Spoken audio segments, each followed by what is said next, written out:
So now on to our presentation. I'd like to welcome our presenter for today, Colette Katuala, who has been providing us with these training series for several years now.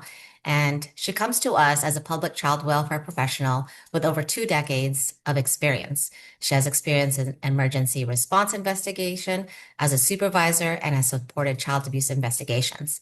She has also supported staff working in court units, provided coaching and training to new and ongoing child welfare staff, and currently serves as coordinator of the Bay Area County's Child Abuse Prevention Council.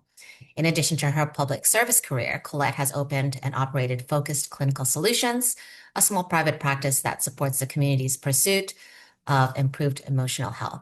She also writes curriculum and trains on various topics impacting children and the well-being of their community. We truly appreciate this ongoing partnership, Colette. It's wonderful to have you back. And so we're really excited to have you present for us again today. So thanks. Turning it over to you, Colette. Thank you. I'm just getting my slideshow up and we should be able to get started. Yeah, thank you all for being a part of this training series. Looking forward to talking with you about this very important topic. This is an interactive training, so I will be asking you to make sure you have your laptops or computers open so we can interact in the chat. Feel free to also unmute yourselves if you have any questions, and let's get started. All right, so today this course will support you all in understanding both the legal and ethical responsibilities of mandated reporting and to increase your ability to engage and work with families in supportive and culturally responsive ways. We're going to be examining some of the systemic factors that influence our reporting patterns and hopefully develop some practical strategies for assessing, communicating, and referring families to supportive services to increase child safety and family well-being. The learning objectives that we hope to achieve by the end of this training is to describe the California's mandated reporting requirements, talk about some key factors that influence our reporting and including poverty, culture, and implicit bias. We'll be applying some interpersonal skills and using some our critical thinking our skills to focus on crisis intervention, engaging families, children around safety concerns. By the end of this training, you should be able to demonstrate some strategies that clarify reporting responsibilities and available supportive resources. And there will be a couple of case scenarios that we'll be talking about to test how we can make informed, equitable decisions when we're supporting families. The agenda today. And within these 2 hours, we'll cover current child welfare statistics. We'll go over some state and federal mandated reporting laws. We'll talk about how we can assess for risk in school and community settings. We'll go over the historical context of systems of helping the poor. We'll talk about why specifically we'll be focusing on the poor, talking about the differences between poverty and neglect. Round out our training by talking about the legislation and practice shifts, shifting our role from mandated reporters. We'll briefly be talking about determining reasonable suspicion, and then we'll have questions and any further discussions. All right, so let's get into it. Okay, so Alameda County's child population, so we can have a set a baseline of what we're talking about and who we're talking about. As you can see, we have some numbers here about Alameda County's child population from 2024 and 2025. And as you can see, there has been a decrease in child populations. Last year we had about 330,000 children. Now we have under that 327,000 children. And then you can see the various age ranges where the biggest age range looks like that age between 6 and 10 years old. So that's where most of the ages of children that we're working with. And we do need to have an overlapping conversation of child poverty and our child poverty rates. So we can also see like maybe some disparities when you're looking at these numbers based on ethnicity.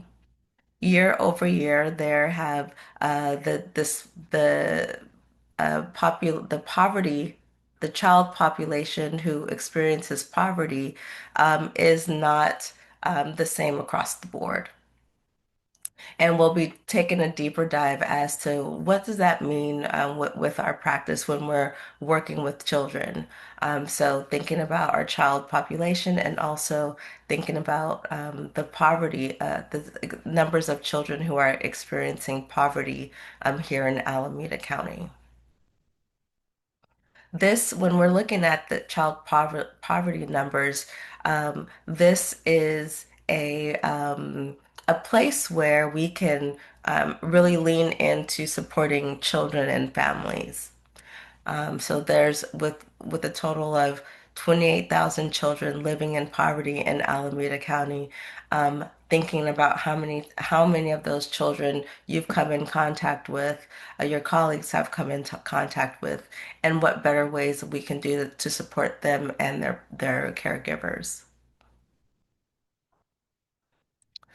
When we're looking at child poverty, when we're looking at overall child populations, or if we're thinking just about the child welfare system, we may have an idea that child welfare is more involved than they are. So when I was doing preparation for this training, this is something that I found really interesting. So let's walk through it. So here in the blue, it talks about the population of children, so child population. And then from that blue, we're talking about this little black line that those are allegations. So out of all of the children that we have in Alameda County, only about 4.7 of those children are involved, have allegations of child abuse and neglect. So very small number. So from those allegations, we look to investigations. And investigations here are coded by in this green section. So from this small percentage of 4% of the population, which is represented in 100% of allegations, only 63% or a little over half or less than three-fourths of those allegations turn into investigations. Okay, so let's think about that. Large population, of that population, 4% have allegations. Of those 4%, 4.7%, only 63% of those allegations turn into investigations. Okay, so the investigations is that green line. So from those investigations, only 18% of those investigations are actual substantiations. So we have a very low percentage of substantiated child abuse and neglect. And then if we go even further, that purple line says there's only 30%, 39% of those substantiations actually involve children entering into the child welfare system. So what does this mean? That means that children are investigated higher than they need to be because we have a lot of investigate allegations that don't lead to substantiations that may not lead to actual entries in the child welfare system. For me, when I look at these numbers, it's saying that mandated reporters, community supporters have a lot more impact on children and families than the child welfare system. And that's why we're really here today to talk about how can we decipher when we need to call child welfare or when we need to support children and families. Spoiler alert, even if we're making a report to child welfare, we do have the ability to continue to support families because at every point in our work, whether we're making a suspected report or not, we do have the ability to support children to help them maintain safely in their home. All right, allegations by category. Okay, so when we're looking at allegations by category, this gives us a differentiation about who we're calling on as mandated reporters. Most of the reports that are received by child welfare are by mandated reporters. So if we're looking here, we see the the top blue line, light blue line is sexual abuse. So a small portion of the calls that are received in the child welfare system are for sexual abuse. And then we have here, if we're looking at January 2025 to December, we're seeing the next line there is physical abuse. But that biggest line that we see year over year is general neglect. And again, general neglect is where us as mandated reporters report the most. We report the most for general neglect reasons, and a lot of times that has to do with our belief that poverty and neglect may go hand in hand. So this is where we have our rich conversation. All right, let's talk about the federal and state mandated reporting laws. So the baseline of our work as mandated reporters is the Child Abuse Prevention and Treatment Act, or CAPTA. CAPTA was first amended or first came into law in 1974. It was most recently amended in 2019. What does CAPTA do? It set a federal definition of what child abuse and neglect is. It provides funding and guidance to states to support the prevention, the assessment, investigation, prosecution, and treatment of activities. It allows states and organizations to research and evaluate the programs that we use to prevent child abuse and neglect, and it established the Office of Child Abuse and Neglect and the Office of Child Abuse Prevention, which is a oversight board to make sure, an oversight entity to make sure that the counties are following the state guidelines of child abuse and neglect. CAPTA did also created a national clearinghouse of information related to child abuse and neglect, and states are have their own specific definitions of child abuse and neglect. So we do need to also make sure that we know that we're operating within state law. CAPTA also said that we need to be, as states, create policies and procedures to assess and address victims of sex trafficking.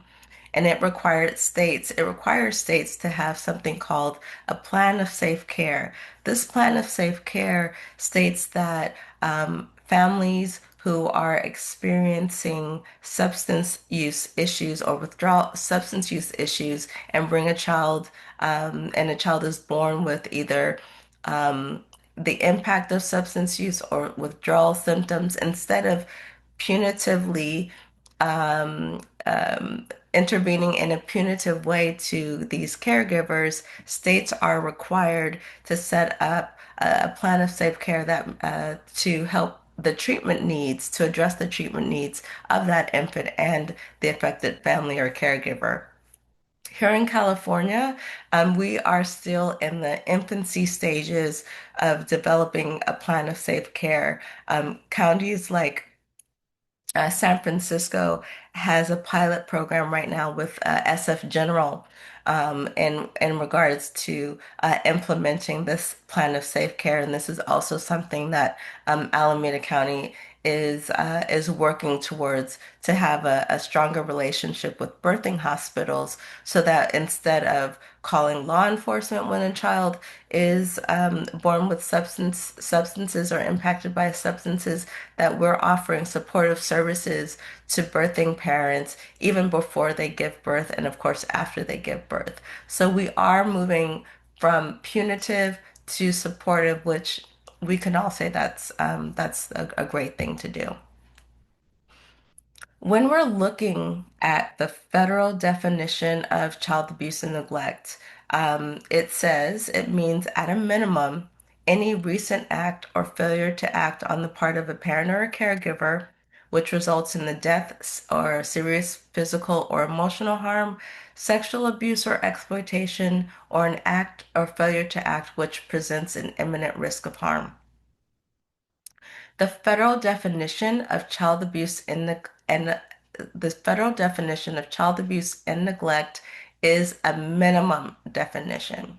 So that means that the federal government gives states a baseline, and then from that baseline, states are then based on their population and actually what crimes happen to develop and create their own definition of what child abuse and neglect is.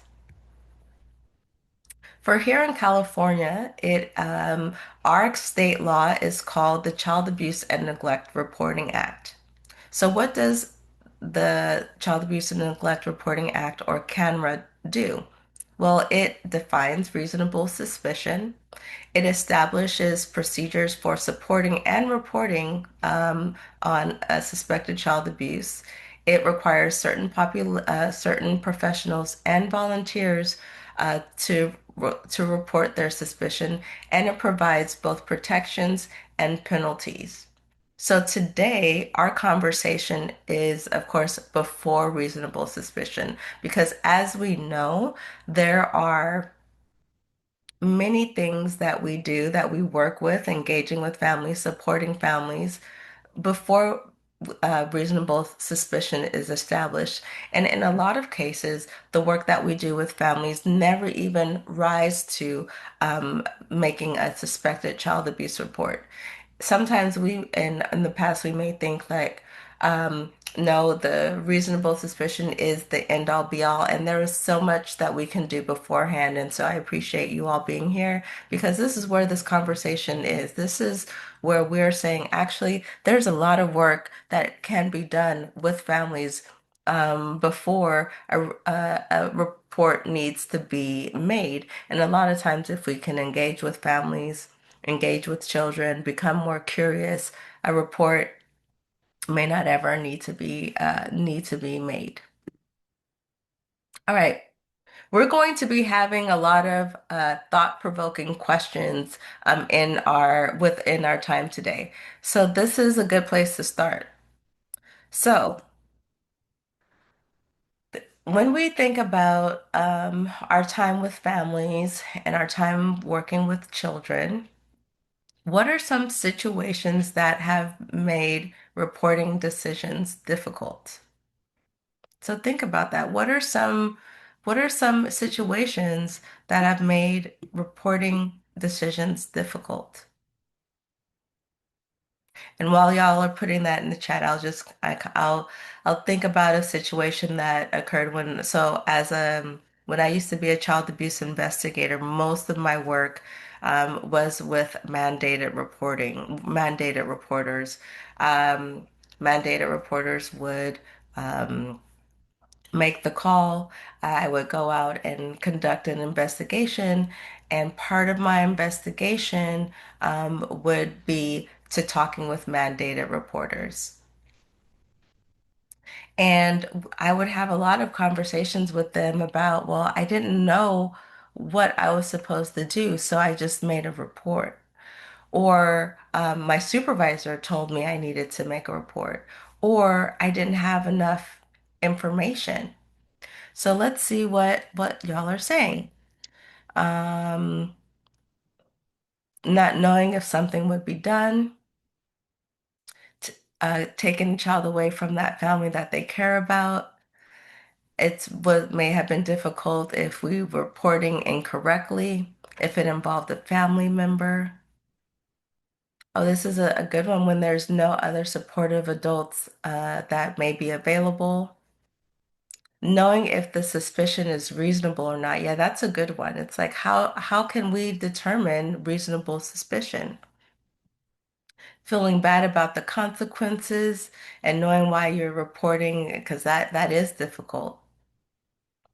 Right, the family being reported and that them feeling a betrayal of making that report. Worried that there would be some rupture in the working relationship, but then also wanting that family to trust you. Yes, not having enough opportunities to clarify and communicate with families because even as mandated reporters, we may feel like, okay, well, once I make the report, do I say something? Do I not? Like, how do I make this a positive intervention when we're trying to help the child? When we see a family situation get better after reporting, yeah, that's sometimes that happens. Sometimes I've one time I did a training, a mandated reporter training, and this person came up to me and they were a young adult, and they said something like, "Thank you for." They said, "You may not remember me, but you came to my house when I was a kid, and there was abuse happening in the home, and we needed your support, and I appreciate your intervention." That was many, many years after that happened, and I never knew that. So sometimes we are making choices in situations we don't know the outcome. It can destroy the relationship, angry, having a history of violence and being abusers, having that strong rapport. Yes, being afraid that the child who reported the abuse will be targeted by the child. It's really difficult, and I appreciate you all sharing with me and each other about some of the difficulties. This is not an easy task for any of us. When we're looking at factors that influence suspicion, so now thinking about some of um, those situations that you've had difficulty in possibly reporting. Now think about those same situations and ask yourself, well, what were some of the factors that influenced my suspicion? Again, while y'all are thinking about that, I'll share some of my experiences. Some of the factors that have influenced suspicion in the past have been for me, when parents um, are feel that they're unable to um, to take action. Parents may be fearful of their partner if it's like some intimate partner violence going on or other type of abusive situations. It could be our own biases. Sometimes, like there was a situation where a reporter made a suspected child abuse report, and I talked to them afterwards about what influenced their suspicion. And they were really clear about not knowing the parent. They didn't know where the parent was coming from. They didn't understand this parent's practices on how they were with their child. And a lot of times when we don't have information, then that causes us and influences our suspicion to report. Cultural differences is another is really big in that situation. Actually, it was cultural differences that caused that person to report. They reported that this child had clothes that were too small, and they couldn't get a hold of the parent during their work hours. And come to find out, this parent says, well, in our culture, they use that word, in our culture, we don't dress our kids to school wearing nice clothes. We dress our kids to school in clothes that are too small, that may be a little dingy, so they have the ability to play and get the roll around in dirt and do all the things. But when we have family outings and go to church, then I keep my children's good clothes for those things. So a lot of times, I really appreciate like cultural differences being called out as something that does influence our suspicion in reporting child abuse and neglect. All right. So assessing for risk in school and community settings. Um, this may be common knowledge. We may think about it, we may know it without actually thinking about it. But as we do our research, there's something that I found. Children are at risk of being abused or neglected, number one in the home. But where is the second place, the second place that children can be abused or neglected? In school and community settings, in youth serving organizations, that's where children, aside from being home, are most likely to be abused or neglected. So this means not only do we need to um, support children as child safety in the home, but we also need to make sure that we're paying attention to children while they're in school and community settings. It is not to say that we are surveilling parents and caregivers, and now we're surveilling our colleagues, and we do know that children are our most precious and yet most vulnerable resource. So we do need to have a broad sense of where children are at risk. We talked about cultural differences. We talked about our own belief systems and how parenting practices can and are different in different families, in different cultures, generational differences. We may have our values and belief systems, but we may not translate that into a bias. But what we do know is that if we're not clear about where we're biased at or against or towards, how that leads to bias reporting and bias decision making. I'm sure we're not new to this, but we'll take this as a refresher. So what is implicit bias in decision making? Implicit bias is automatic, and unconscious attitudes or stereotypes against people that are different than us. Our implicit biases influences how we perceive, what we interpret, and how we respond. And this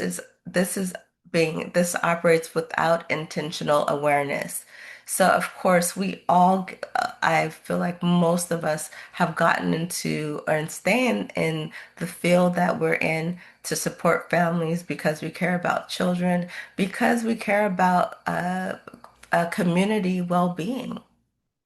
However, if we tell ourselves that we don't have any biases, then we're not being honest with ourselves. Um, Having a deep search of Okay, why do I, when I'm working with someone, do I lean in a little bit more? Am I more likely to believe their story, or more likely to offer their resource, or even sometimes more likely to not make a report because we're like, oh, this person, they seem so sweet, so nice, so believable, versus someone's like, oh, they're loud. They're obnoxious. Why aren't they smiling? They may be guilty. Why are they secretive? They must be keeping something from us. So these are implicit biases that we are not intentionally doing, but if we don't have these conversations with ourselves and our colleagues, then our biases may slip in and determine what we notice as concerning, how that impact of how quickly we move from having a conversation with someone to actual suspicion. And these are the things that actually contribute to the disparities in reporting and also outcomes. Um, in my previous work, when I was a child welfare worker in the emergency response unit, we had something called a disproportionality project where we really looked at the disparities of this was based on race in child welfare. And as we continued to look at the disparities, what we found were, yes, there were disparities in child welfare, meaning that based on the child population, uh, uh, there were more children percentage-wise than in the child welfare system and in the population. For example, if there are 100% or 50% of white children in Alameda County, we should have 50% of white children impacted by the child welfare system. I think Alameda County has about between 10 and 13% of Black children. So we should have about 10 to 13% of Black children in the child welfare system. But we know that's not the case. And so we really looked at, okay, where do these disparities start? And when we peel back from um, in the child welfare system, substantiated reports, investigations, allegations, that's where we find the disparity. That's where the disparities start in allegations. So how can we as mandated reporters really check ourselves and saying, am I being biased towards or against this population or this group? These conversations are not to point blame. These conversations are not to say someone is at fault. These are open conversations for us to make sure that as we are working with families, that we're doing more good than harm, that we're doing no harm and all good. Implicit bias shows up in our decision making when we're talking about poverty versus neglect. This is something that I ask when I train interns. I remember a couple of years ago, I was training a group of interns, and sometimes I ask trick questions. Every once in a while, I ask a trick question. I don't think today we have any trick questions, but sometimes I do. And the question that I asked them, where I knew that I really needed to, and once I got their response, I knew I needed to lean in on this. I asked them, does poverty equal neglect? Is poverty the same as neglect? And I was surprised when a lot of people said, yes, poverty equals neglect. So then I realized, okay, we need to have more work as a community and more education as a community to really decipher and differentiate those two. So I hope today that's one of the things I hope we can get out. It also shows up where we have different expectations based on culture or family structure. We may say, oh, well, it's okay for this family to, I don't know, maybe hit a child with a slipper. versus this family. It may be okay for this family when a child who has really good grades from an Asian American family, and this was actually an allegation that I investigated. There was a child who Asian American. I believe they were Chinese, and their parents spoke Cantonese. And this child, the report said that this child was getting physically abused based on the child reported that the parent, when they were doing their homework, would grab their ear and twist it when they would get the questions wrong on their assignments. This child was really quiet. They always showed up to school. They were always on time. But there was a lot of conversation about whether or not that was abuse or neglect, because the mandated reporter said, "Well, the child really gets good grades. They were the parents are nice people, um, and there were no bruises on that child's ear." However, once that mandated reporter talked to their supervisor, um, they they talked a little bit more about like possible bias. They said, well, is was this reporter explaining away the impact that this parent's behavior was having on the child. And then a report was made. So there's sometimes we may hear something and we may say, well, but that's not too bad. Or that happened to me and I made it out okay. So sometimes we may have different expectation based on culture. Same with family structure. There are a lot of parents that are single parents, whether it's single mother, father, single parent, and sometimes they have a lot of bias against them. They're like, well, you chose to be a single parent, or or it's your fault that you're a single parent, and then reports are made either because of that, or report isn't made because of that. Another bias shows up when we make decisions based on limited information. If we're basing, if we receive information and then based on that we rush to make a report, sometimes and a lot of times actually, we may be missing a lot of information.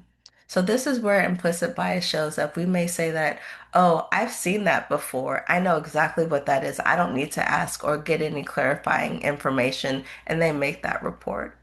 Where there may be other situations where you may lean in and say, this is what I'm concerned about. Let's have a conversation about this.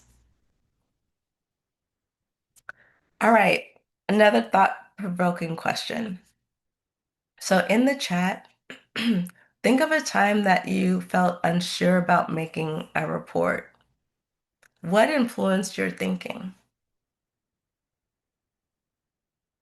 Think of a time that you felt unsure about making a report. What influenced your thinking one way or the other?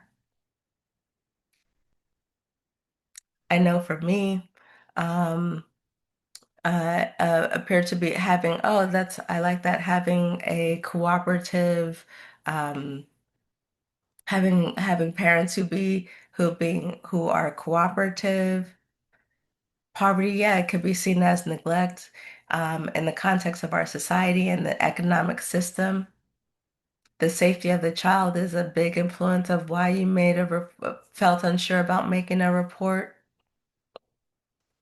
Yes, the fear of making a mistake and affecting the children. Yes, like sometimes we felt this, and we'll be talking about that in our series training, talking about like sometimes we um are worried and we may or may not have enough information, but we're like, okay, well, I gotta make this report.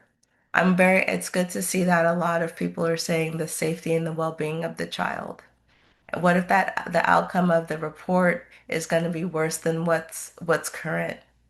Yeah, if we're missing context and not wanting to get information as an investigative role in this, and that is really key. I think I think really y'all are hitting the nail on the head when we're talking um, about what is the difference between getting more information and making a report. And how I put it, and I say clarifying, not investigation, not investigating.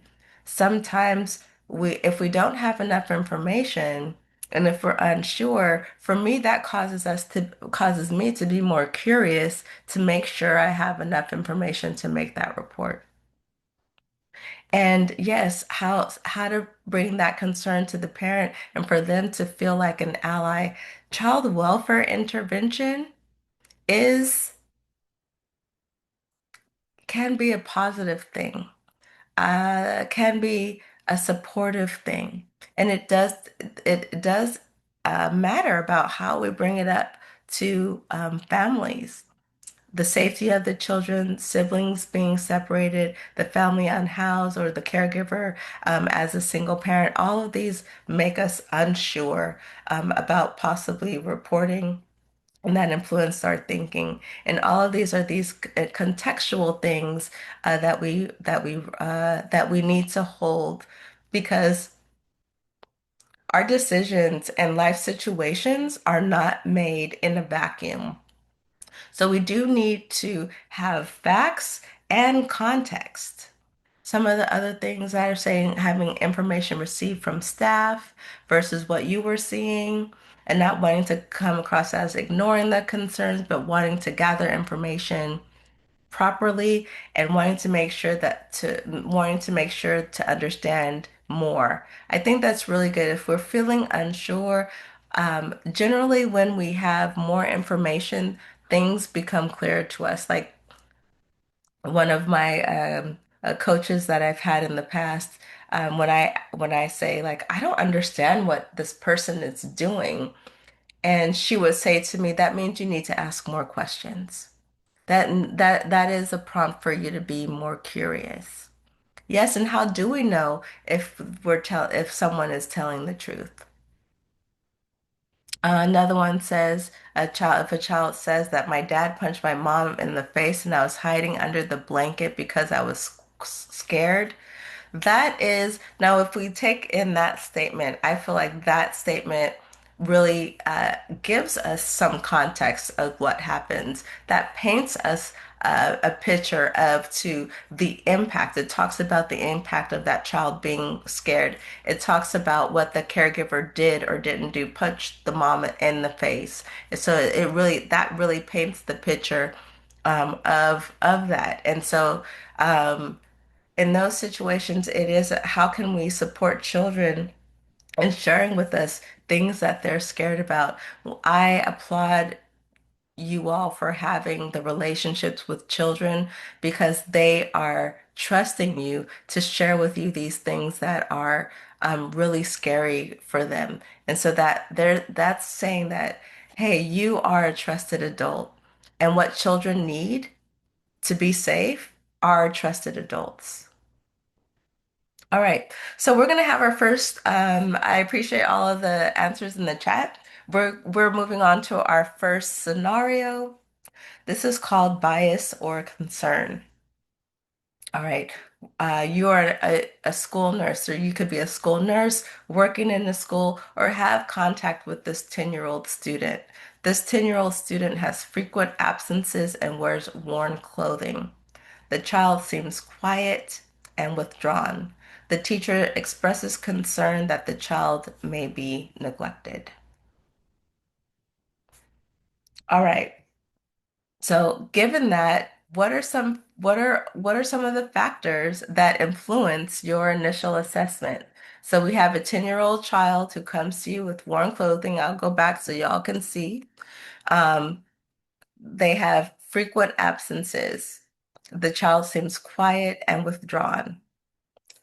The teacher expresses concern that the child may be neglected. First question, what are some factors that influence your initial assessment?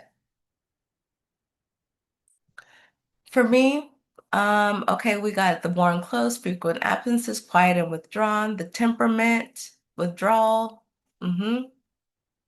What is the current assessment of the family? I like that. I like how, like, as soon as we hear this, we're taking in the information, and this causes us to ask more questions. I really love seeing the words curious, asking questions. Are there some concerns? So when we're looking at all of these factors, which ones are bias driven and which ones are legitimate concerns?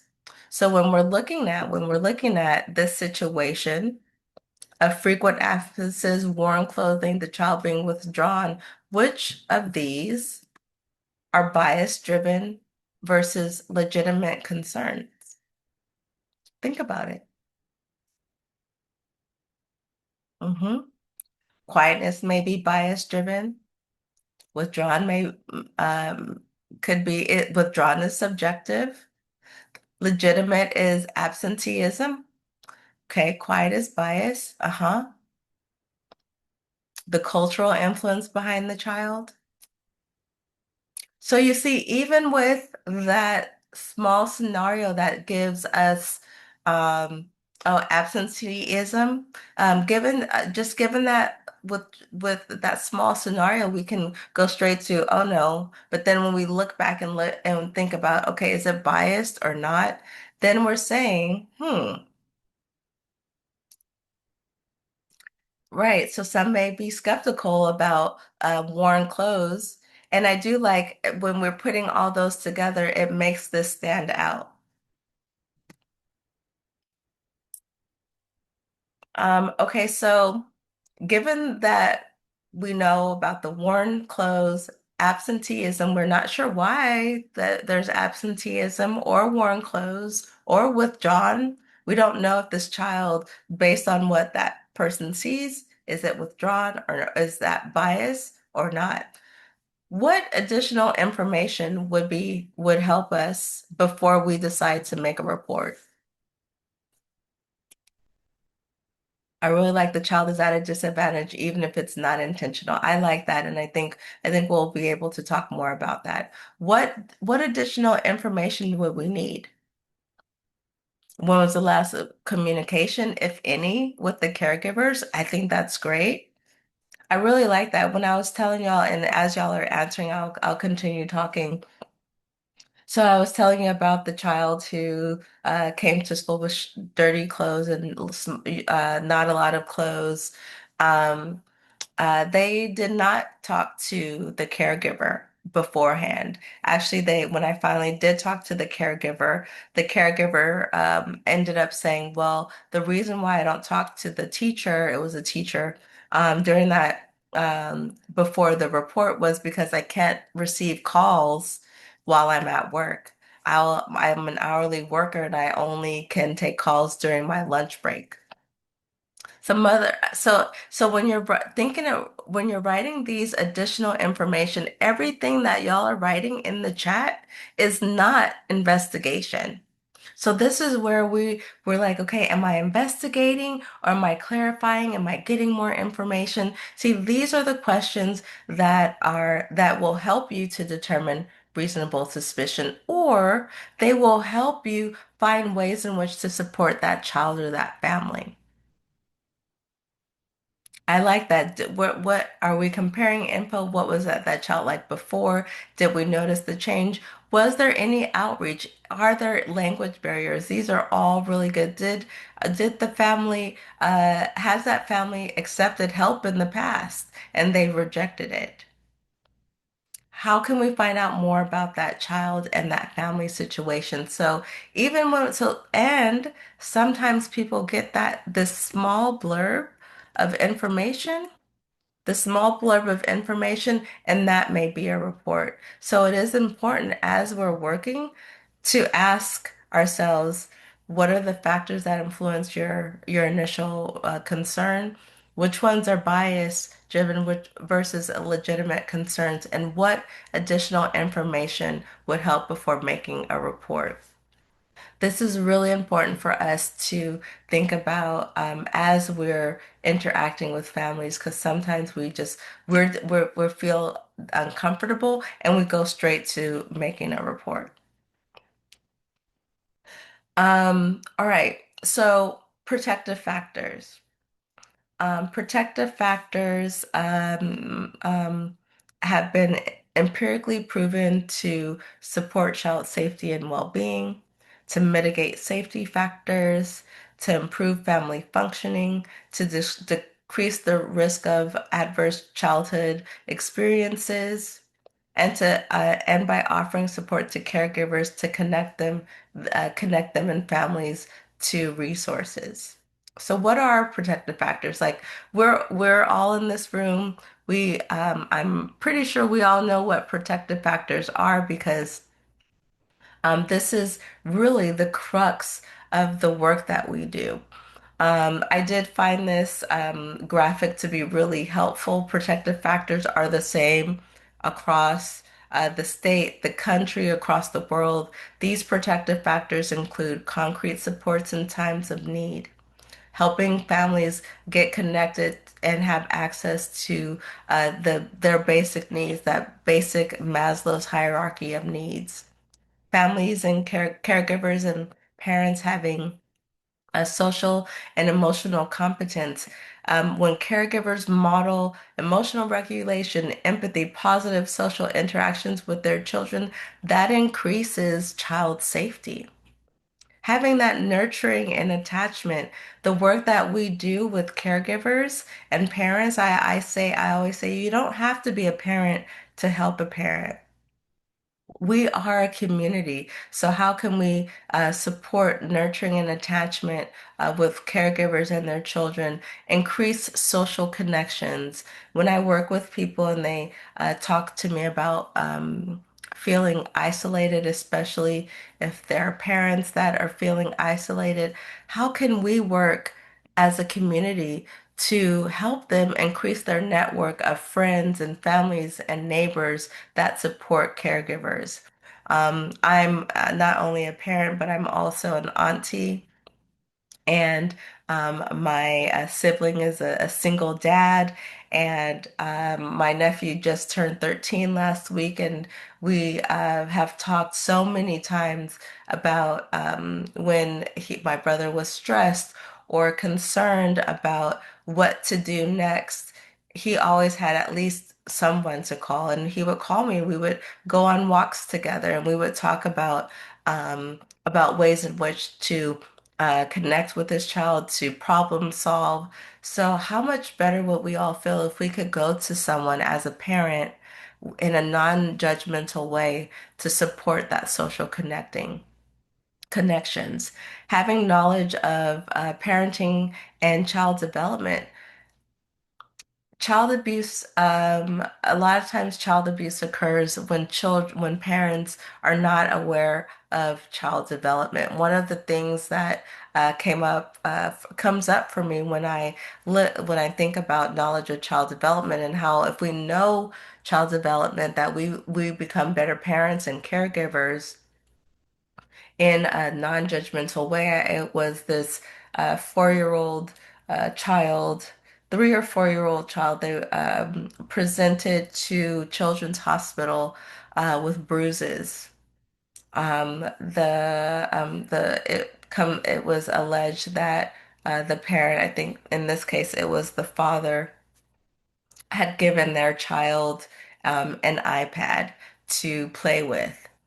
And the father told the child, who, like, again, was about 3 or 4, told the child that they can only play with the iPad for 1 hour. The parent goes and, is doing something else, and they come back, and that child's the iPad's battery died. And so the child was on the iPad more than that hour. And that father got upset with that child, and that parent physically disciplined that child to the point that that child, when that parent dropped the kid back off at the other parent, had bruises on them. That other parent asked the caregiver, the other parent, like, what happened to this child? Why does the child have bruises? And the parent said, well, I told them not to play on the iPad for this long, and they played on it longer than they were supposed to.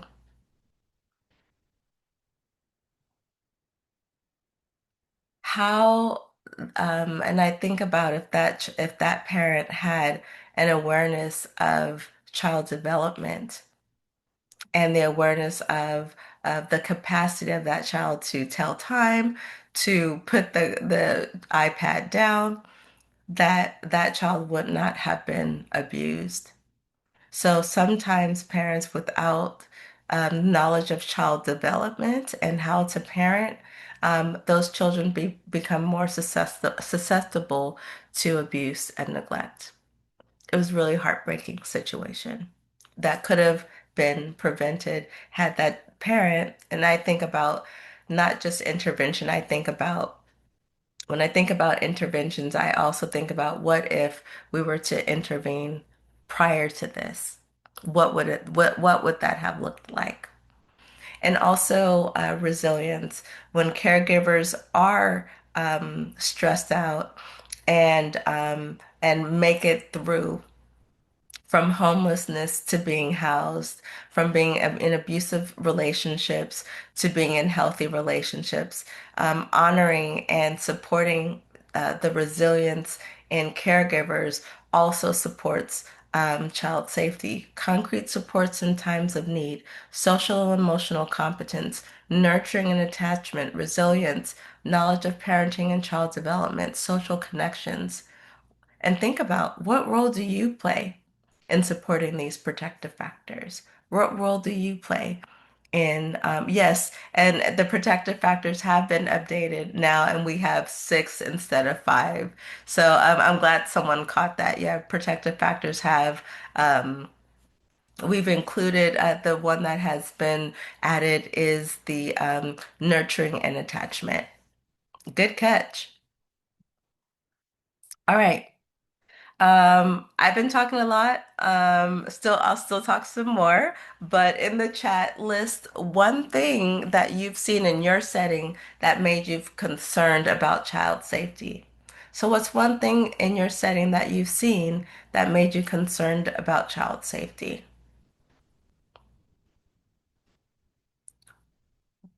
For me, it's when I've seen bruises, that has been a concern. Then I have to ask myself and decipher based on what my knowledge and experience, is this an accidental injury or not? Sometimes what has been concerning in my setting is when I have seen in child daycare centers if children are speaking in knowledge that were like say things that are not developmentally appropriate. Um, some things. Let's see what we have here. What if a child says something about the home environment? If they have a welt from a belt on its side, that you're right, constant falls and ER visits. Yeah, that's a good one because um, when we're talking about accidental injuries, usually accidental injuries don't occur multiple times over a period of time. We could be concerned about a child's behavior in front of a child, children sneaking food, children sneaking food, and yeah, that is something that could be concerning. And then we need to be asking questions because I've seen children sneaking food when there's a lot of food available and there's just been some restrictions like you can't have candy and but I think I would be like, well, what food are they sneaking? Are they sneaking snacks? Are they sneaking substance? Sexualized play, a child who's severely underweight, the child behavior in front of a child. Yeah, like are they flinching? When are they scared? Are they nervous when that parent comes around or caregiver? Sexualized play, knowledge above their age level, lack of limits, parents not empowered to set limits, allowing children to run in the street without requiring holding hands. That's safety, for safety issues, hypervigilance, activeness. Um, right, if a child has unexplained injury or keeps on having new injuries, we do need to be careful because these could be some suspicious behaviors. Okay, and now when we're looking at that, is this a risk factor?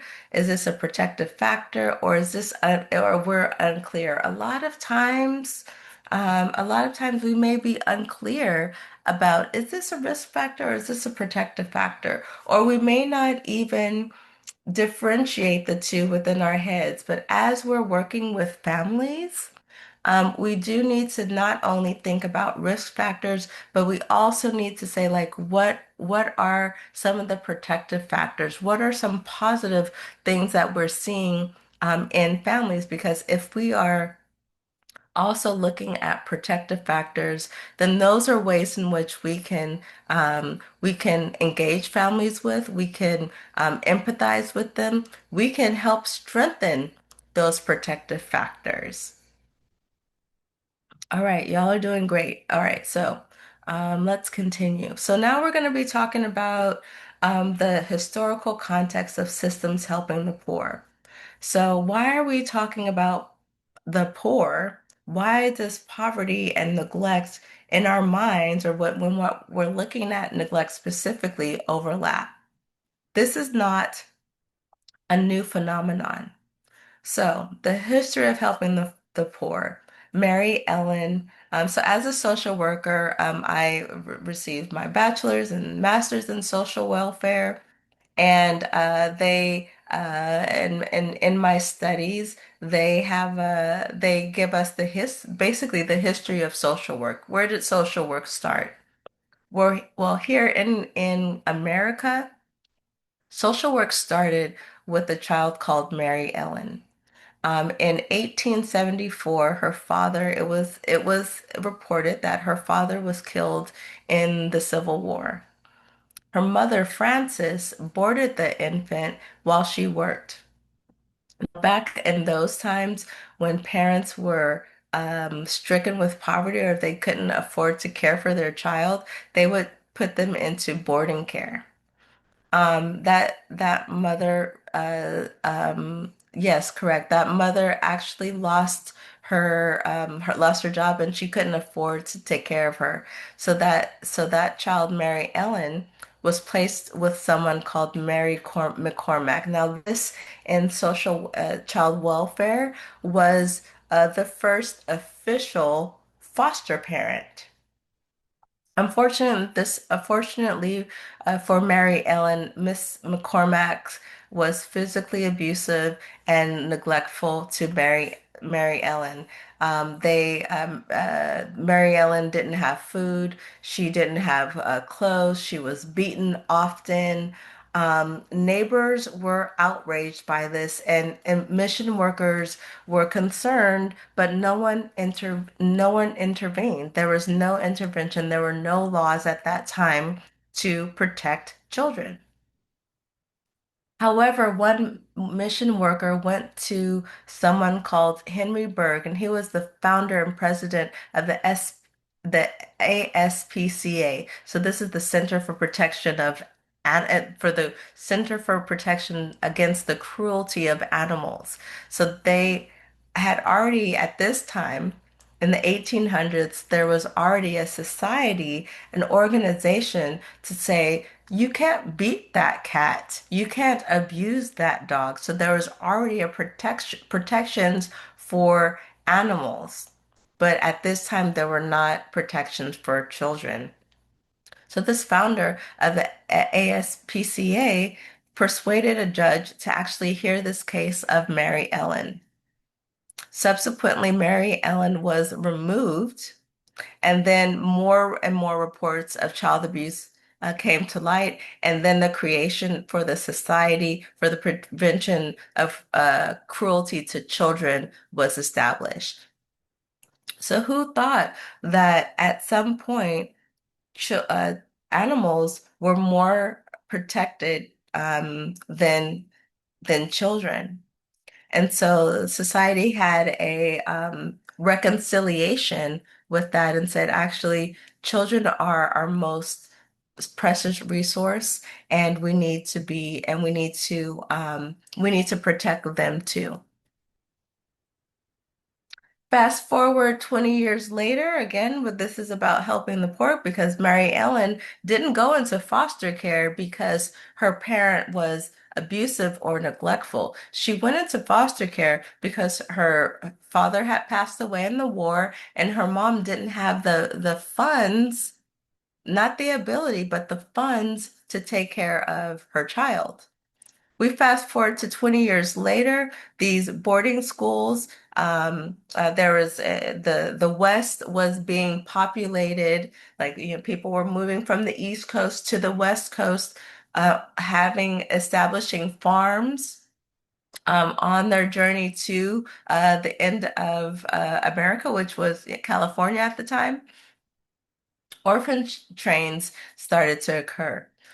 Orphan trains actually moved children of poor parents from the East Coast throughout the Midwest, across the country to families who could afford to take care of them, and also that they can be used for cheap labor. So before orphanages, who boasted reforming child behavior and creating good citizens, there was something called indentured servitude. Well, that came from wealthier families that had what they considered good character.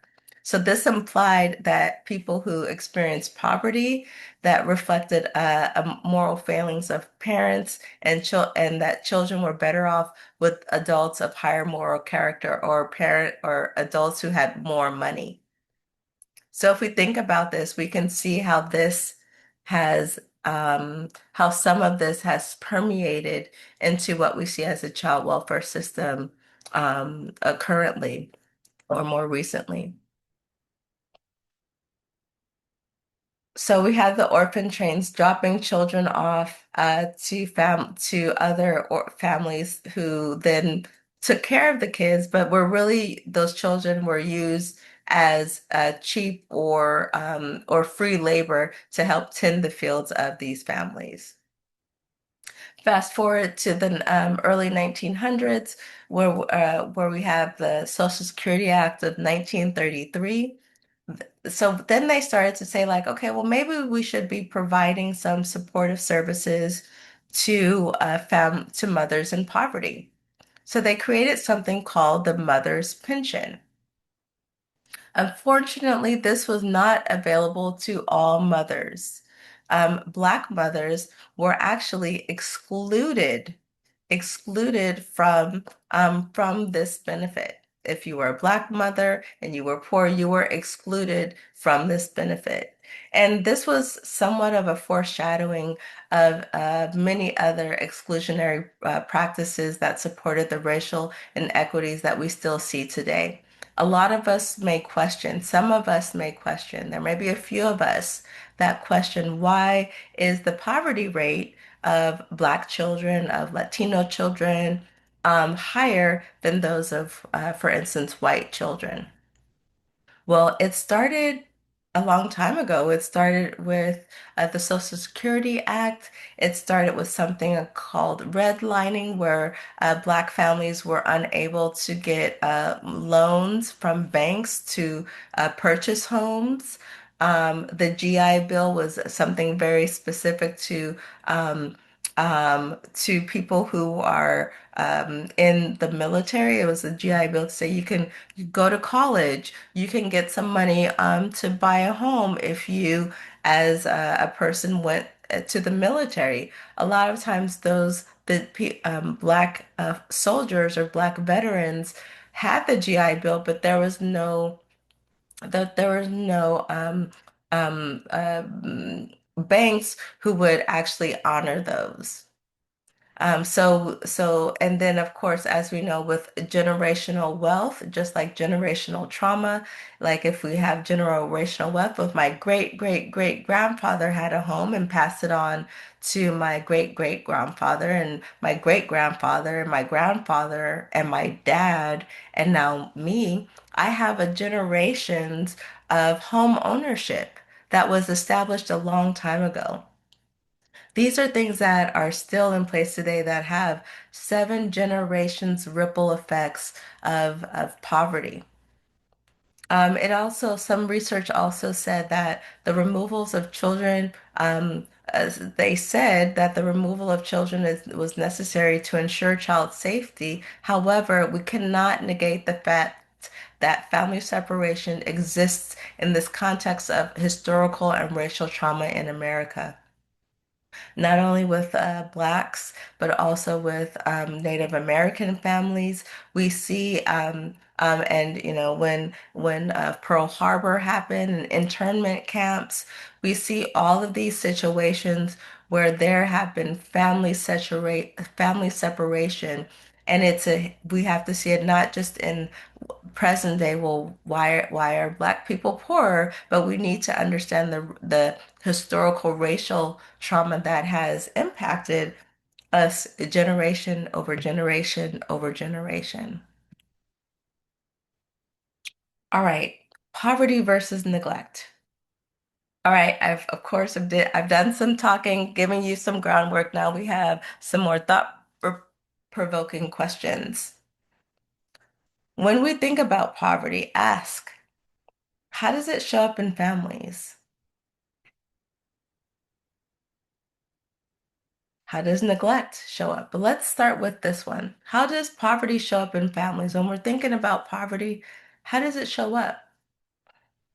Some of the things that show up for me is, or what I've seen, lack of childcare, or inadequate childcare. There was a situation that this single dad, or they share custody, and with the mom, and he couldn't find childcare.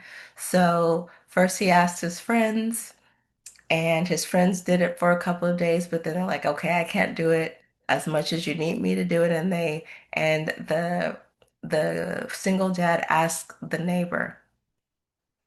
Come to find out, and the neighbor agreed, but come to find out, this neighbor had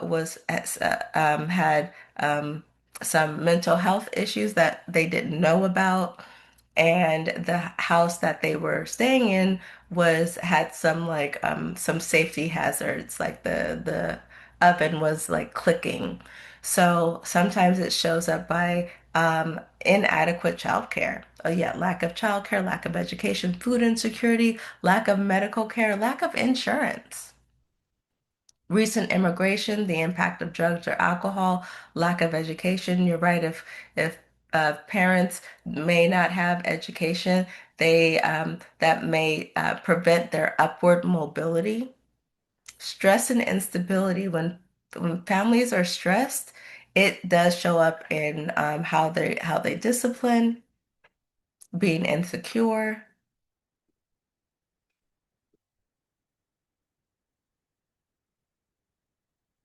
So that's poverty. Now, when we see neglect, how does that show up in your setting? When you think about neglect, now that we have an understanding of what poverty looks like, how does neglect show up in your setting? When I think about how neglect shows up, I can see a parent's inability to take action, or I can also see neglect when, like there was one situation, unfortunately, that a parent decided to go on vacation and left their child in their bassinet or in their crib. And for whatever reason, that parent didn't feel comfortable contacting a caregiver to watch that child. And unfortunately, that child passed away. And there was a question like, well, if this parent was going on vacation, they know they have this child, why would they leave their child by themselves? That was an intentional, neglectful situation. And so we do need to ask ourselves, like, is this poverty or is it neglect? And how do we decipher the two? Next question, what are the differences? Sometimes I get ahead of my slides. What are the differences with poverty and neglect? Because as we're looking here and I hope we're all, looking in the chat as we're having this discussion with each other and with ourselves. How does poverty show up? What does neglect look like? And what are the differences? Poverty and neglect are not the same, but we may think that it does. When we're thinking about neglect, people say it may be a dirty house. Um, but I can also ask ourselves, okay, well, if I asked all 85 people that are listening, um, how, what does a dirty house look like? I know for me, a dirty house looks like having dishes in the sink. But for other people, dirty house may be not having sheets on the bed. So we do need to ask ourselves, like, what are we really looking at? And I sometimes I say that if resources can fix this, then it's not neglect. If this family has resources and is unable or unwilling, then we have neglect. Oh, that's perfect. When the caregivers has the means of support or the capacity to care for the child, but they refuse to do so. Neglect is more of a choice. Being poor doesn't, and I like that, being poor doesn't equate to uncleanliness. There are a lot of people who have a lot, who don't have a lot, but their house is clean. Intention makes the difference. Can't walk safely in and out of the house. Right. These are all some really good answers. Okay, let's talk about some of these. Okay, some differences is like neglect having control, can't walk safely in the house. Children's being depressive parents could lead to neglect. Yes, mental health of the caregivers must be taken into consideration. Medication or proper prescription help? That's correct. Sometimes we may be seeing something, and a parent may be suffering some mental health issues. And that definitely impacts our parenting. All good points and things to consider. Okay, so why is or has been poverty reported as general neglect? Another question is, how do we define neglect when the caregiver is unable, excuse me, how do you define neglect when the caregiver is unable to be a competent parent due to intellectual or developmental disability? This is a really good one. So one of the roles that I've had in my child welfare career is a supervisor of a unit of child welfare workers in the family maintenance unit. And in the family maintenance unit and child welfare, um, kids are in the home and they have court supervision. And I remember this one parent who had I believe two children, and they were both under 5. And they were this mother was in the child welfare system for many years. And she had custody of her children, and she was also a regional center client. And I remember working with the attorneys because at that time I would engage with the attorneys in support of the child welfare staff. And the attorneys would say something like, um, it wasn't just in this case. I think of another case with a parent with mental illness, but similar situations.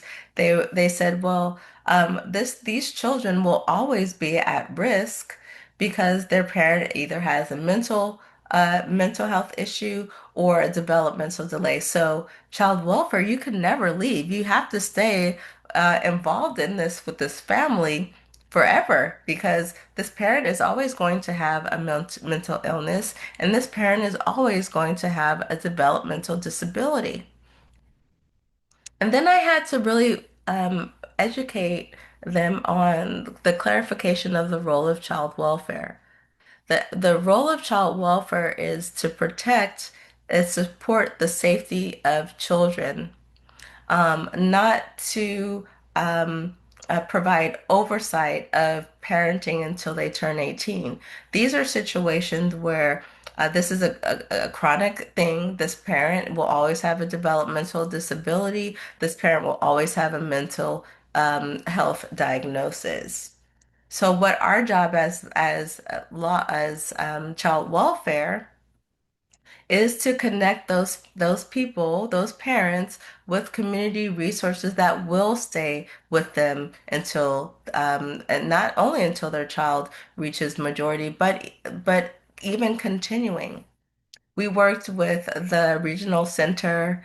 We worked with places called Through the Looking Glass to provide, and other community organizations that provide supportive services to families who, or to parents who are developmentally delayed. We worked with that organization for life skills training, for parenting skills training, to have a certain amount of hours for a person to come into that home to provide care to that child or to that parent, to provide guidance to that parent in terms of like mental health issues, worked with community resources to help that parent get on meds that would support them, and also create a community and help them establish their community or enlarge their community of supports so parents are always supported,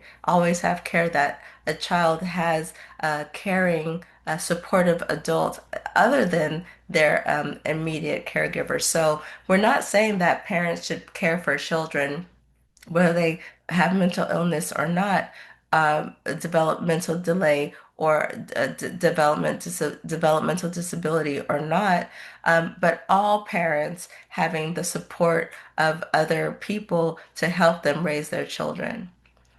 Raising children is a community effort. So if we think that, okay, well, if child welfare is not going to do it, who is? We all are as a community. So here are some statistics as to why poverty is being reported as general neglect. Um, some research, Tuttle et al. Says that children from households of low socioeconomic status experience some type of maltreatment, at a rate more than 5 times higher than other children. That children from households experiencing poverty are more likely to experience abuse and 7 times more likely to experience neglect. And then it also throws in that school counselors are more likely to suspect abuse on children from middle to lower socio and economic statuses, classes, rather than based on race or and ethnicity. So we're not saying that children who are experience poverty are not less likely. They're actually more likely to experience abuse or neglect, and it tracks. So how can we then? And also, poverty is something that can be resolved. Sometimes abusive people who are abusive, who are sexual perpetrators, those are not there. Those may or may not be areas that we can make some type of impact. I do believe that with all of these abuse categories, there is possibility for us to prevent all types of abuse or neglect happening. Poverty and neglect are not the same. However, poverty can lead to neglect. Poverty may lead to neglect. So what can we do as professionals, as people who love and care for children and their families, decrease this risk of neglect? And a lot of times that's about increasing social networks, increasing um, families' connection to concrete supports so that we can decrease the risk of neglect. Okay, so it goes on to say that when we're looking at child welfare and poverty and neglect, that most reports and subsequent removals allege some type of neglect, which is correlated again with income inequality and poverty. Given what I've already previously stated, children of color come from poorer communities than their white counterparts, and most statutes prohibit professionals from considering cultural differences when deciding to make a report. So we can't say, oh, because they are this ethnicity, that that's okay. So we actually cannot use consider cultural differences when we make a report. However, these omissions force us to rely on our own bias and beliefs. And I'm using our because it's not just you or me, it's us as a collective. Rely on our own biased beliefs and practices, and then we have this our we are socialized to say what's quote unquote normal or typical generally falls in alignment to white what's a white middle class definition of normative parenting practices. But when we do that, it results in unnecessary involvement in the overrepresentation of families of color in the child welfare system. For example, I've done a lot of roles in child welfare. And when I first started this career 25 years ago, I worked for Fresno County and I used to be in the adoption section of child welfare. And I've worked and so as I've worked with different organizations and people, I remember having a conversation with a supervisor, and they had a conversation about the need for a primary caregiver to a child. And but in a lot of cultures, there is more than one primary caregiver. In some cultures, the primary caregiver is the parent, one or both parents. It may be an aunt, it may be a grandparent. We have extended families. So if we focus on saying that, oh, this child is getting passed around between the mom and the dad and the aunt and the grandparent, and that child is unstable, and so that child should be adopted out versus seeing the benefits of and how that culture of that family is that we're all primary caregivers of that child. So in actuality, that child is bonded to each and every one of us versus saying that you have to choose one. But sometimes that happens. Sometimes we say, no, you have to fall into this category, when in actuality, families and specifically families of color may not fall in alignment with that. And that leads to longer child welfare involvement, to the point of adoption, where there is a legal separation of that child to their families of origin. Okay, we have some legislation and practice shifts. Okay, so we have this historical knowledge of what happened with Mary Ellen. We talked about orphan trains. We talked about the systemic racist practices that prohibited families of color to establish generational wealth. Then things started to shift. In 2018, federal government passed something called the Family First Prevention Services Act, or FFPSA. Prior to 2018, child welfare agencies were actually given money, big money, for every child in care. So child welfare grew. They said, federal government said, you want money? How many kids do you have in care? Okay, well, you get 100, 200, $500 for every child you have in care. So what did that lead to? That led to an exorbitant amount of children in the child welfare system. And they said, actually, let's dial that back because they started to look at the research of impact of child welfare involvement. And guess what? Very bad outcomes for children, very bad outcomes for families, really devastating communities, specifically communities of color.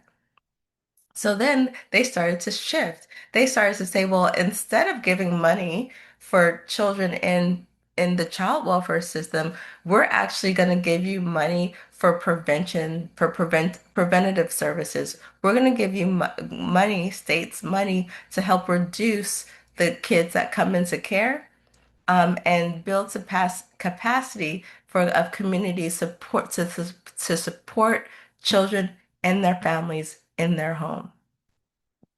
It's like, let's shift these monies. Let's shift these money. If we're paying foster parents and now resource parents money to take care of children, well, how about putting that into the pockets of families to increase that? Because as we know, as we found out, poverty increases the risk of neglect. So if we decrease poverty, we're going to decrease neglect.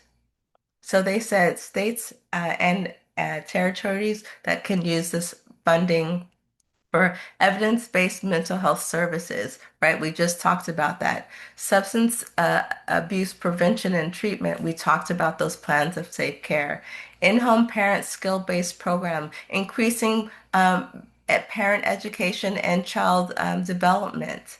And kinship supports when children are being cared for by aunties or grandparents or community members or godparents and other supportive services that we support them as well. From that, California implemented their plan of moving from intervention towards prevention. And here in California, it's called the Family First Prevention Services Program. And when you get your slide deck, you can see that the a whole list of county prevention plans, including the one that Alameda County has. Alameda County's prevention plan, we were doing Alameda County, we have been doing as a whole prevention before it was popular. We had something called the Title 4E waiver. This is where this state gave us a block grant of funding, and we in Alameda County used it to have preventative services. They fought to reduce the number of children entering foster care. They increased the ability of early intervention strategies and services. They increased the placement in relative homes to reduce the congregate care. When I was started working with Alameda County 20 years ago, there were several units of group home, units called the group home units. Those those have been systematically reduced and alleviated, and now we have more units in child welfare that tend to found children and families within their home. It increased percentages of safe reunification and reduced reentry into the child welfare system. These have successful outcomes and positive changes. Alameda County also started in 2020 the Strong Families Alliance, and these are organizations within Alameda County that receive child abuse prevention funding that work in concert with the community to uplift those protective factors, collaborating with best practices for safe children and healthier homes. The Equity and Inclusion Fellowship is something that is ongoing within the child welfare system in Alameda County. This actually identifies these organizational and interpersonal behaviors that perpetrate oppression, exclusion, and disparities in the child welfare system because we can say we're working in a system that is racist or biased, but we will also become the dryers of these racist and biased practices if we don't look at ourselves and our own biases and how we are possibly perpetrating that. And then, of course, we learned about the historical context of race and racism and how it's implicated in in child welfare practice. So this is something that even as child welfare professionals are looking at to be like, how can I increase my awareness to of how my own biases impacts the work that I do and the decisions I make. The Alameda County Prevention Plan uses motivational interviewing, talks about protective factors, the Child Abuse Prevention Council services. We have the Gathering Place, which is a place where people who are reunifying with their kids have a place to have parenting time, cooking with them, engaging with them. Another road to safety, which you'll hear about in the second part of the training, family reclaim services. All of these services are connecting families, engaging families to really empower them to care for their children safely. You can have some more information about the Child Abuse Prevention Council by visiting Alameda, www.alamedacountycapc.com, where we're talking about supporting and shifting our work to preventing child abuse and neglect. We have had California, the state has had a shift. We are shifting. We are in the process right now of shifting from mandated reporting to community supporting. It is a paradigm shift. Looking at it again, poverty versus neglect. As we know, children are being reported and being removed from their primary caregivers at alarming and increasing rates, especially for families and children of color. If we omit poverty, if we omit cultural considerations, then we are still increasing that implicit and explicit racism within the child protection system, beginning with reporting. So now there's a shift in what we know of what is reportable neglect. We do know that poverty is not a moral failing of parents. We do know that poverty is not intentional or willful, which is defined by state law, is because neglect says it's intentional and willful. And surprisingly, there's no connection between mandated reporting and maltreatment prevention, but there is a connection with um, community supporting and family supporting and maltreatment prevention. We kind of talked about this already, that children of color who live in poverty at disproportionate rates are overrepresented in the child welfare system. If we're looking at the overlay of poverty and how many children in the child welfare system come from families of poverty who are experiencing poverty, much more of them are children who are experiencing poverty. So what that means is, how can we support families to decrease poverty? So, what is general neglect? General neglect has been updated in 2023, and it has a specific call out to apparent economic disadvantage. It says general neglect means that it's the negligent failure of a person having care or custody of that child um, to provide adequate food, clothing, shelter, medical care, or supervision where there's no physical injury to the child, but the child is at substantial risk of suffering serious physical harm or illness. So this is the part that was added. But the child is at substantial risk of suffering serious physical harm or illness. How many times have we possibly thought about making a general neglect allegation and that child wasn't at substantial risk of suffering serious physical harm? And then it goes on to say that general neglect does not include a parent's economic disadvantage. So again, this means that we have to ask some questions, that it's not, we have to see, is this based on this parent's economic disadvantage? All right, so we have another scenario. So Maya. Um, at 8, she's 8 years old. She's been absent. And I'll just say this scenario builds on. So I'll be giving you, as we're answering questions, I'll be giving you more and more detail. So this is where we have like, do we have enough? So Maya is absent for 8 days in the last past month, and she's frequently late. She appears tired in class. The first question is, um, what are we leaning towards? Are we leaning towards reporting or do not report, or are we unsure?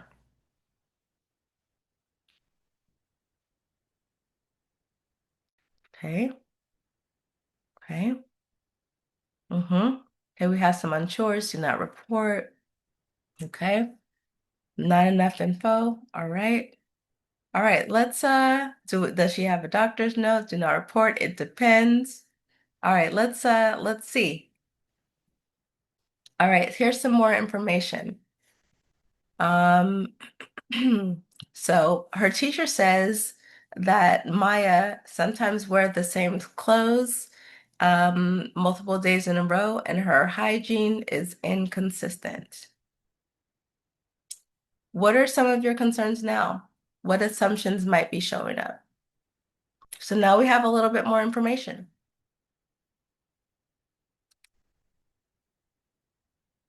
We have some homelessness, some possible neglect.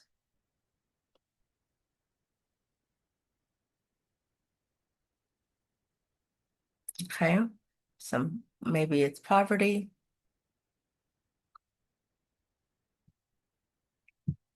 Maya's 8 years old.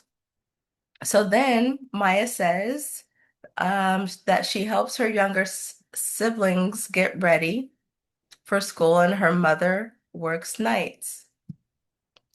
Could this be context or is this neglect? Could there be some context here versus neglect? I like that. This is a time where we get to be really curious. What's happening with the parents? Hmm. Maya is engaged in class. She's doing well academically, and there's no prior child welfare history. How is your thinking shifting, or has it shifted? Right, I like that. Just because mom works nights doesn't mean that she is alone. Who lives there? Are there any other relatives? Someone is talking about that communication is key. Family may be transitioning. That's a good place for a conversation. Some say that there's not enough information. Contact the parents and have a combo with them. If she is the eldest, it's common in some cultures for them to help take care of younger siblings. Maybe exploring some new challenges. How can we help the family, help the mom?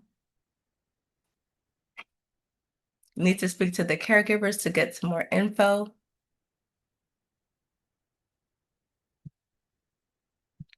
So here we go. The family recently experienced housing instability and is staying with relatives, and there were no safety concerns reported.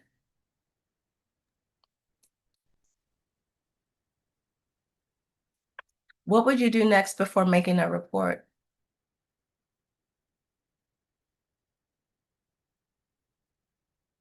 So now we have more of a full picture. There are relatives. They have some housing instability. Mom's working nights. What will we do? Providing resources, having a conversation, connect the family, support the parents, community-based resources, visit the parents, assess the setting, assess their needs, provide resources. Yes, yes, yes. But sometimes when we take like the first blurb, we're like, oops, no, we have to report. But you can see as we get some more information, we're like, oh, we can provide some support here. Supporting families. Okay, so you all have already actually done this, so you can continue to do it. But I asked you like what's one resource? Well, this is kind of a twofer. We talked about Maya and think about like what are some resources you've already had with families? And what situations could these resources actually help? Like when I think about Maya's situation, um, I think about peer support for the parent. I think about some type of maybe some child care support for the younger siblings, either some before or after care, after school care support. When that single father who I told you had their child with the neighbor who had some mental health issues untreated and some like unsafe environments. Well, after that, they were able to connect, uh, enroll their children in the Boys and Girls Club. And now this child has child care, safe child care, supportive child care, while this dad is a single dad going to work. So how can we connect them with childcare services? Yeah, there are childcare services like childcare links or bananas or other resources for families who need childcare assistance. Engaging with families. Engaging with families. So what we really need to do as we're working with parents and caregivers is we do need to have relationships with caregivers and when we do, that decreases the need to file a report. Updated laws means that we have to know what the community supports are. This includes working collaboratively across differences. Asking the questions, can money or resources fix this concern? And what I've seen a lot in the chat is asking and having conversations with families and asking them, how can I support you? How can I help you? What do you need? Because a lot of times parents and caregivers know what they need. We just need to ask them. So briefly, I'll be talking about determining reasonable suspicion. We'll be having a bigger conversation about this in our second part of the training. But just briefly, some things about reasonable suspicion. When we have reasonable suspicion, and we have to report it when a mandated reporter has knowledge of or observes a child in their professional capacity or within their scope of employment whom they know or reasonably suspects has been a victim of child abuse and neglect. It also says that the mandated reporter has reason by evaluating facts that lead them to believe that this child is at substantial risk of harm or being harmed.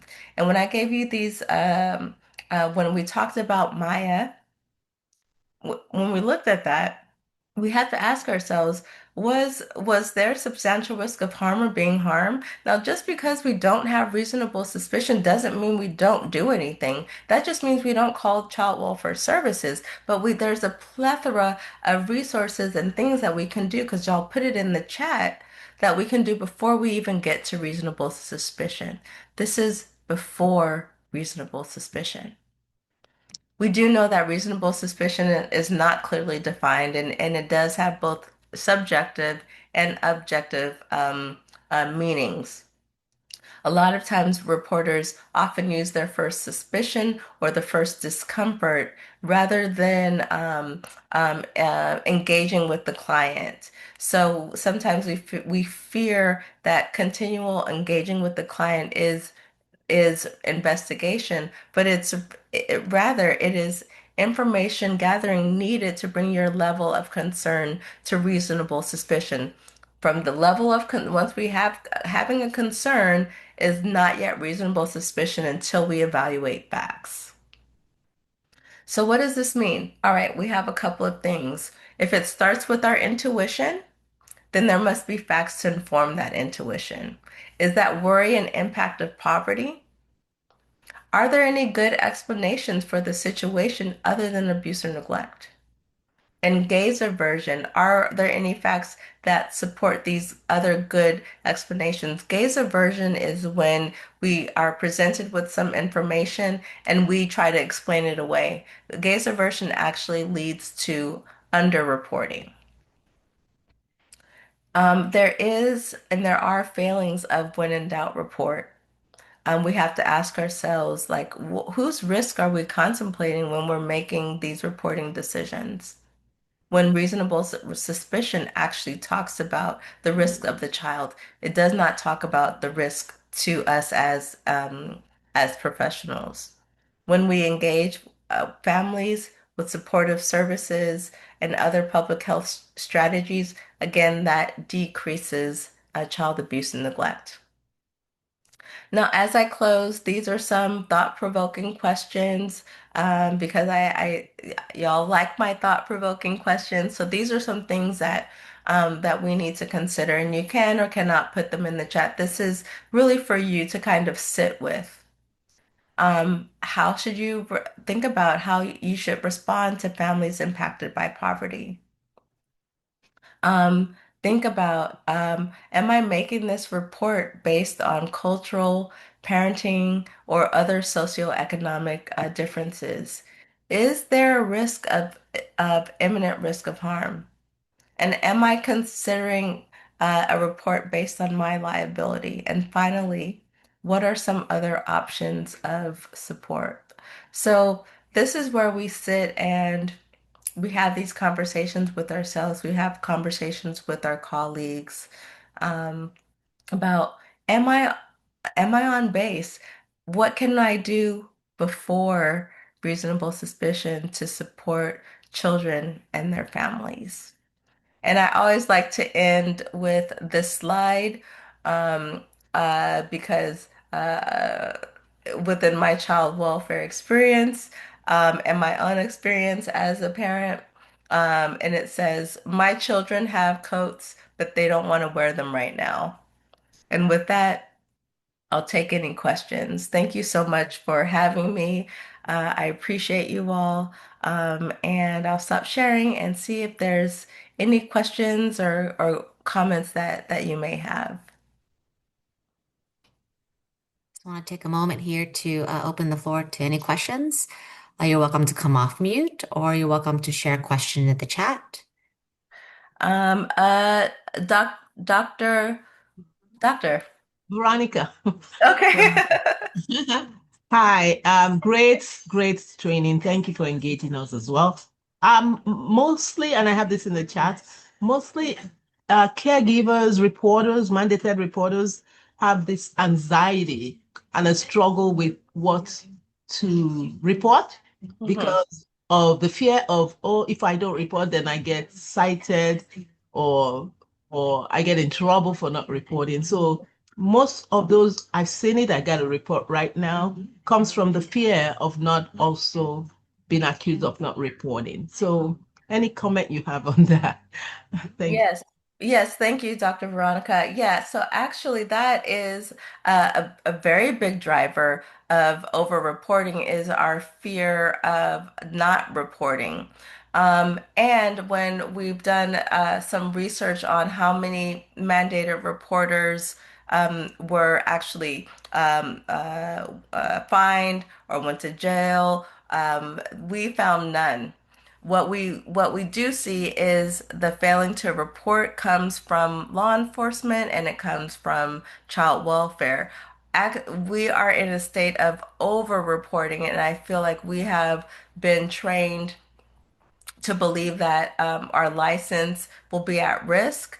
However, what we're doing is we're reporting based on our fears versus reporting on the safety of children. So if we continue to document how we're interacting with families. And this is documenting however your profession documents, whether it's in progress notes or case files. If we're documenting, well, this is the situation, and this does not, and based on my experience, based on my knowledge, this does not require a report, and these are the resources that I provided to this family, to this child, that they're alleviates your I did not make a report. It's when you don't make a report, it's when you have this information of a child bruises or a sexual abuse and you don't make your report. But most of the time, we need to just continue to document our efforts with families,